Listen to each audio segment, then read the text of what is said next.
तो hello everyone, तो ये वीडियो है how I got 97% in 12th and 90% in 10th।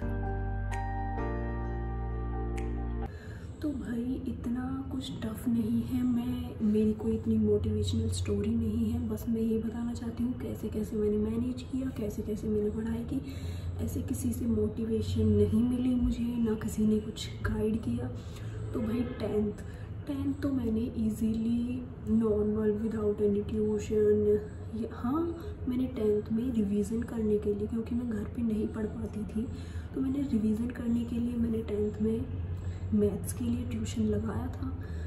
पर भाई और सब मैंने खुद से किया। मैंने हिंदी इंग्लिश जो मतलब कि स्कोरिंग सब्जेक्ट होते हैं उनको मैंने बिल्कुल बहुत अच्छे से पढ़ लिया कि हाँ अगर इधर उधर जैसे कि मैथ और साइंस में थोड़ा इधर उधर मार्क्स हो भी जाए तो उधर अच्छे से मैं स्कोर कर पाऊँ। हिंदी और इंग्लिश में लाइक एसएसटी में थोड़ा मेरा ऐसा ही था। मेरे जो प्री बोर्ड्स हुए थे तो स्कूल में मेरे 60 आए थे एसएसटी में, तो मुझे समझ नहीं आता था कि मैं सोचती हूँ यार 20 मार्क्स कहाँ जा रहे हैं मेरे। फिर मैंने देखा कि मेरी क्लास की एक लड़की थी, उसको 80 आउट ऑफ 80 प्री बोर्ड्स में भी स्कूल में भी उसको गेन हुए थे। तो मैंने उसका, जैसे कि हमें प्री बोर्ड्स दिखाए जाते थे हमारे स्कूल में कि तुम्हारा एग्ज़ाम कैसे हुआ है और क्या क्या तुम्हारा कहाँ पे मार्क्स कट हुए हैं, तो वो हमें टीचर्स दिखाते थे। तो फिर मैंने उस लड़की का जो 80 आउट ऑफ 80 आया उसके मार्क्स देखे, तो फिर मैंने सोचा इसका एग्ज़ाम भी देखना चाहिए, कैसे ये करती है, किस हिसाब से करती है, क्या क्या पॉइंट्स वगैरह जो भी है। तो मैंने उस लड़की के एग्ज़ाम में देखा, जब ही मैंने ये सब सीखा था उस लड़की के एग्ज़ाम में देखा कि पॉइंट्स बनाना लाइक हेडिंग्स, जैसे कोई भी लाइक कोई हेडिंग है, एक तो हो गई मेन हेडिंग, फिर सब हेडिंग 1 2 3 पॉइंट बना के। एसएसटी में हमेशा हमें पॉइंट्स बना के लिखने होते हैं। पैराग्राफ हाँ होता है, कोई क्वेश्चन होते हैं जो कहानी टाइप के होते हैं जो हमें पैराग्राफ टाइप में लिखने होते हैं, बट जो सत्ता वगैरह जो ये सब होते हैं वो सब हमें पॉइंट्स में लिखने से हमें पूरे मार्क्स मिलते हैं उस क्वेश्चंस के। तो वो सब मैंने देखा और फिर उसके बाद तो मतलब कि मैंने सोचा अब प्री बोर्ड्स में तो हो गए, कोई नहीं, ये स्कूल में ही तो हुए हैं प्री बोर्ड्स, तो आगे मैं अपना अच्छा दूंगी। फिर उसके बाद मेरे एग्ज़ाम में मैंने मेरा जो मैथ था, इंग्लिश हिंदी मेरा अच्छे से चल रहा था बिल्कुल। मेरे हिंदी में 99, मतलब कि वहाँ पे स्कूल में भी जो प्री बोर्ड्स होते थे उनमें सही चल रहा था। इंग्लिश में थोड़ा हो जाता था पर उसमें भी अच्छा था। हिंदी में बिल्कुल अच्छा ही चल रहा था।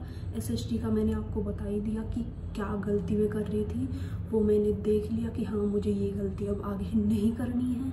और मेरा मैथ और साइंस में हमारे भाई टीचर 10th में हमारी मैम थी, बायोलॉजी पढ़ाती थी, और टीचर थे जो फिजिक्स केमिस्ट्री हमारी शुरू में तो अच्छी हुई, फिर बाद में हमारे टीचर चले गए थे छोड़ के। केमिस्ट्री तो हमने फिर खुद से ही करनी पड़ी, वो थोड़ी प्रॉब्लम आई हमारे 10th में। बायो हमारी अच्छे से हमारी टीचर ने करा दी थी, वो भी बाद में चली गई थी, वो भी हमने खुद से ही रिवाइज़ किया।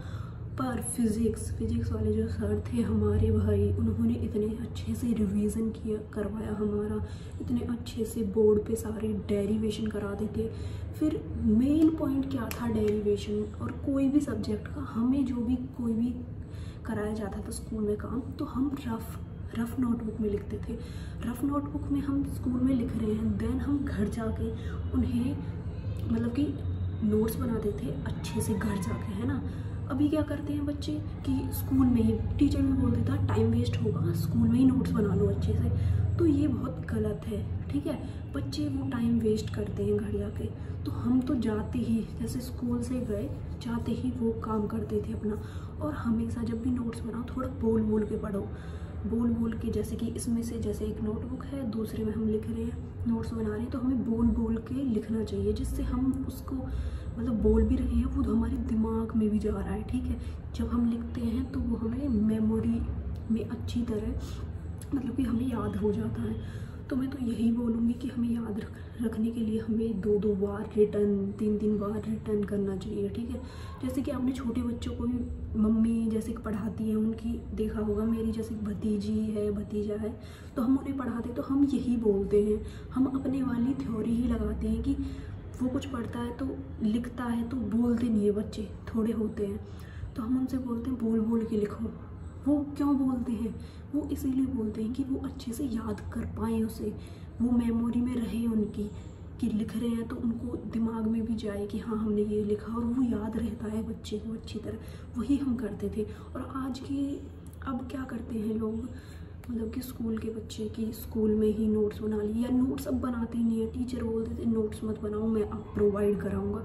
तो ये बहुत गलत बात है, यही तो मेन रीज़न है। तो मैं तो यही बोलूँगी, नोट्स बनाओ, नोट्स अपने अच्छे से बनाओ, शॉर्ट नोट्स बनाओ, जो कि बहुत बहुत ही हेल्प करते हैं हमारे साइंस में। हाँ, हमने हिंदी व्याकरण वगैरह में और ग्रामर वगैरह में नोट्स बनाए थे।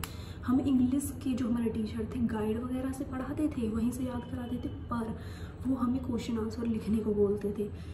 हमें नोटबुक बनवाते थे और बोलते थे कि ये चैप्टर है, कल तुम्हें यही तो लर्न करके आने हैं और यही तुम्हें अपनी नोटबुक में लिख के आने हैं, ठीक है।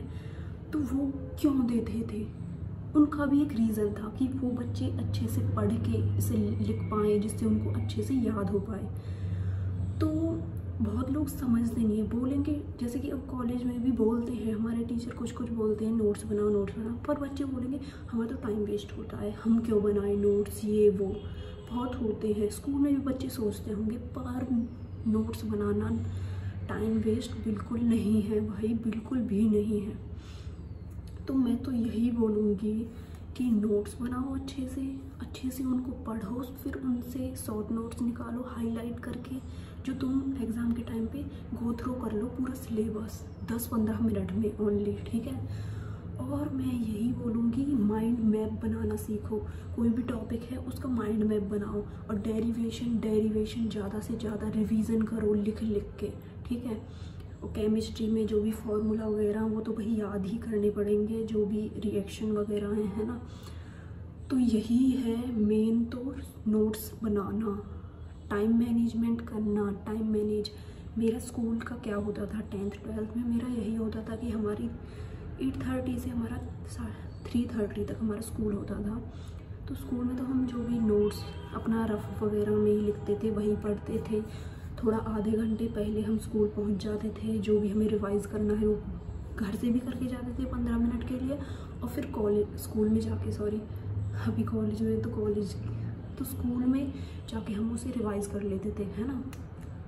तो यही हमें कि स्कूल हमारा होता है, जैसे कि मेनली अब बच्चों की यही इतना ही टाइम होता है कि 8:30 से या 8 से 3:30 या 3 तक ही होता है। तो उसके बाद तुम आओ भाई, 3:30 ये सोच लो तुम घर पहुंच गए, उसके बाद तुम फ्रेश हो, खाना वगैरह खाओ, फिर अपना आधा घंटा बहुत होता है फ्रेश वगैरह होने के लिए, खाना वगैरह खाने के लिए। 4 बजे अपना जो भी नोट्स हैं उनको देख लो, कैसे कैसे क्या क्या कराया है ना। और सब्जेक्ट वो पकड़ो, क्योंकि तुम पूरे दिन के थोड़े एग्जॉस्टेड होते हो, तो सोचो थोड़ा सिंपल सब्जेक्ट, मतलब कि जो तुम्हें आता हो और तुम्हें इंटरेस्ट हो, तो वो पढ़ पाओ अच्छी तरह से, क्योंकि तुम्हें ये ना लगे कि हम हारे थके हैं, सुबह से स्कूल में थे और अब पढ़ रहे हैं फिर से। तो तुम ऐसा सब्जेक्ट पकड़ो जो तुम्हें इंटरेस्ट हो, है ना। फिर उसके बाद और सब्जेक्ट करने चाहिए और उनका नोट्स बनाने चाहिए अच्छे से, शॉर्ट नोट्स के साथ, या जैसे भी तो तुम्हें अच्छा लगता है तो तुम ऐसे बनाओ, ठीक है। तो मेन चीज़ तो यही बोलूँगी मैं, है ना। और यही करते थे हम। और फिर हम स्कूल से आके अपना नोट्स, मेरा तो यही रहता था, खाना वगैरह हम लेके जाते थे, आके नहीं खाते थे, आधा घंटे में इधर उधर थोड़ा टीवी देख लिया वो। और मेन बात क्या थी, हमारा कोई सोशल मीडिया अकाउंट नहीं था, ना हमारे पास फ़ोन था, ना कोई डिस्ट्रैक्शन थी, है ना। बाहर अगर कुछ खेलना वगैरह होता तो एक बार बाहर खेल आए और फिर हम घर आ जाते थे, है ना। तो हमारे पास कोई डिस्ट्रैक्शन बिल्कुल नहीं था। आजकल क्या है, फ़ोन है सबके पास, सोशल मीडिया अकाउंट है, तो डिस्ट्रैक्शन तो होना ही है। तो मेन तो यही है भाई, ये सब छोड़ो, बहुत सोशल मीडिया अकाउंट बाद में बना लेना, ठीक है। अभी अपना फोकस करो, फ्यूचर देखो, ठीक है। पढ़ाई पर ध्यान दो। सोशल मीडिया अकाउंट बनते रहेंगे पूरी ज़िंदगी भर, ठीक है। तो फिर हम अपना आधा घंटा इधर उधर होके फिर मैं सीधा लग जाती थी अपने काम में। जैसे कि मुझे लगता था कि हिंदी इंग्लिश थोड़ा इजी है तो इनको मैं निपटा दूँ, जल्दी से इनका काम कर लेती हूँ। देन मैं साइंस, मैथ और जो भी SST है वो मैं बाद में करूँगी। तो मैं जो भी इंग्लिश और उसमें काम मिलता था, जो भी रिटर्न का या जो भी लर्न का, जल्दी से करके देन मैं साइंस, मैथ वो सब करती थी। मैथ के लिए मैं ट्यूशन जाती थी, हाँ, वहाँ पे मैं रिवाइज़ करती थी। और रिवाइज़ क्या कि ये होता था कि घर पे हमें टेस्ट के लिए टेस्ट होते थे तो हमें बहुत सारे क्वेश्चन दिए जाते थे। ऐसे भी होता है ना कि जब टीचर कराते हैं तो हमें आ जाता है, फिर बाद में हम रिवीजन नहीं करते उसका, तो हम सब कुछ हमारा गुल हो जाता है ना दिमाग से। तो मेरे साथ वही होता था कि मैं स्कूल में तो कर लेती थी, फिर घर आके जब मैं खुद से रिवाइज़ करती थी तो मुझसे हो नहीं पाता था। और फिर मैं किससे पूछूँ, मेरी मतलब कि जो मेरी सिस्टर थी तो वो हिंदी मीडियम से थी, तो उनको थोड़ा इतना स्टेटमेंट वगैरह समझ में नहीं आती थी। तो मम्मी ने सोचा चलो ट्यूशन लगा देते हैं मैथ का। फिर मैंने ट्यूशन, वहाँ पे मैं अपनी सारी जो क्वेश्चंस मेरे डाउट होते थे, इसलिए मैंने डाउट के लिए मैंने ट्यूशन लगाया हुआ था। तो ये हो सकता है क्योंकि ना जैसे कि हम फ़ोन वगैरह से पढ़ते हैं तो डिस्ट्रैक्ट होते हैं, कोई मैसेज आ गया, हाँ तो पहले मैसेज देखते हैं किसी का, तो ये था। पर जब हमारे पास तो ऐसा कोई ऑप्शन नहीं था, ट्यूशन गए तो ट्यूशन में पढ़ेंगे ही ना, और कुछ तो कर ही नहीं सकते। तो वही है, ठीक है।